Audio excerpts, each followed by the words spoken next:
course, to look for fires until 1974, when the state went to aerial surveillance.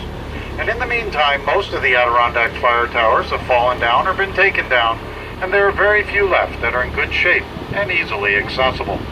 To get to this one, you take Route 28 to the Rondax Road, make a left, and go about 1/10 of a mile to the parking lot.